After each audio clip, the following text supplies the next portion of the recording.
മിശിഹായിൽ അനുഗ്രഹീതരായവരെ, ദിവ്യകാരുണ്യ ഈശോ ഈ ദിവസം നിങ്ങളെയും നിങ്ങളുടെ കുടുംബങ്ങളെയും സമർത്ഥമായി അനുഗ്രഹിക്കുകയും അവിടുത്തെ കൃപകൾ കൊണ്ടും അനുഗ്രഹങ്ങൾ കൊണ്ടും നിങ്ങളെ ഓരോരുത്തരെയും നിറയ്ക്കുകയും ചെയ്യട്ടെ എന്നും പ്രത്യേകമായിട്ട് പ്രാർത്ഥിക്കുകയാണ്.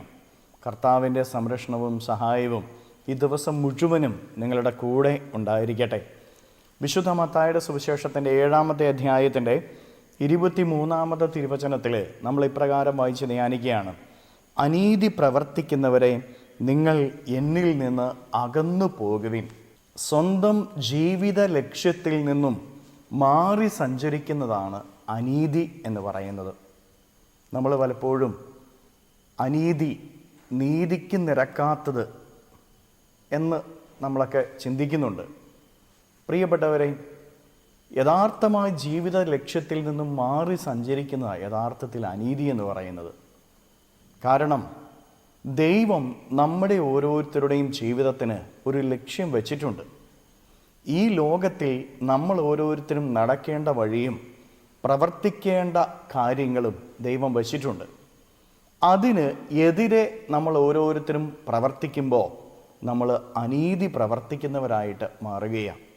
ദൈവമാണ് നമ്മുടെ ഓരോരുത്തരുടെയും സൃഷ്ടാവ്. ആ സൃഷ്ടാവ് നമ്മെക്കുറിച്ച് വെച്ചിരിക്കുന്ന ലക്ഷ്യത്തിൽ നിന്നും നമ്മൾ ഓരോരുത്തരും മാറി സഞ്ചരിക്കുമ്പോൾ സൃഷ്ടാവിനോട് അനീതി പ്രവർത്തിക്കുന്നവരായിട്ട് നമ്മൾ മാറും.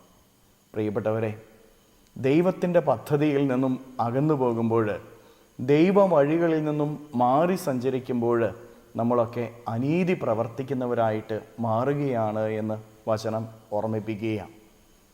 അനീതി നമ്മൾ ഓരോരുത്തരും പ്രവർത്തിക്കുമ്പോൾ നമ്മൾ ഓരോരുത്തരും ദൈവ വഴിയിൽ നിന്ന് മാറിപ്പോകുന്നു, അതായത് ദൈവത്തിൽ നിന്ന് മാറിപ്പോകുന്നു.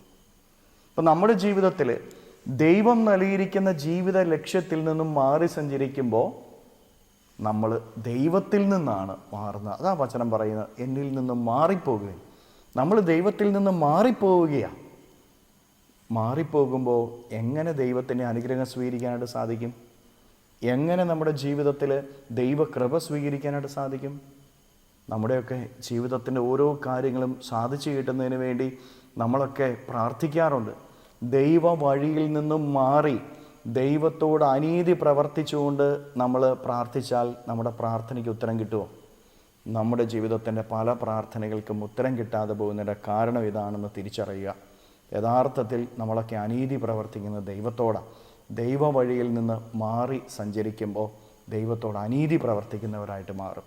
അതുകൊണ്ട് ദൈവത്തോട് നമുക്ക് നീതി പ്രവർത്തിക്കാം. ദൈവത്തിന് ഇഷ്ടപ്പെട്ട വിധത്തിൽ ദൈവ വഴിയിലൂടെ സഞ്ചരിക്കാനായിട്ട് നമുക്ക് ഓരോരുത്തർക്കും സാധിക്കട്ടെ. കരങ്ങളിൽ യാചനയോടെ പിടിച്ചുകൊണ്ട് ഈ ദിവസത്തെയും ഈ ദിവസത്തിൻ്റെ എല്ലാ കാര്യങ്ങളെയും ഈശോയ്ക്ക് കൊടുത്ത് നമുക്ക് സ്തുതിച്ച് പ്രാർത്ഥിക്കാം. ഹല്ലേലൂയ. ഈശോയെ നന്ദി. Hallelujah, hallelujah, hallelujah, hallelujah, hallelujah, hallelujah. കർത്താവ് ഈശോയെ മക്കളെ ഓരോരുത്തരെയും സമർപ്പിക്കുന്നവരെ ഓരോരുത്തരെയും അനുഗ്രഹിക്കുകയും ആശീർവദിക്കുകയും ചെയ്യണമേ. ഇവരുടെ ജീവിതങ്ങളിലേക്ക്, ഇവരുടെ അധ്വാനങ്ങളിലേക്ക് അങ്ങ് ഇറങ്ങിച്ചെല്ലണമേ. ഇവരുടെ ജീവിത വഴികളിൽ നിന്ന്, അധ്വാന മേഖലകളിൽ നിന്ന് സർവ്വ തിന്മകളും ബന്ധനങ്ങളും കെട്ടുകളും പിശാചിൻ്റെ ഉപദ്രവങ്ങളും നാരകീയ ശക്തിയുള്ള പ്രവർത്തനങ്ങളും പൈശാചിക അരൂപികളുടെ പ്രവർത്തനങ്ങളും നിർവീര്യമായി തീരട്ടെ. എല്ലാ തടസ്സങ്ങളും ഇവരിൽ നിന്ന് വിട്ടുമാറട്ടെ. എല്ലാ തിന്മകളും ഇവരുടെ ജീവിതത്തിൽ നിന്ന് വിട്ടുമാറട്ടെ. Hallelujah, hallelujah, hallelujah. നിത്യപിതാവും പുത്രനും പരിശുദ്ധാത്മാവുമായ സർവേശ്വര എന്നേക്കും ആമേൻ.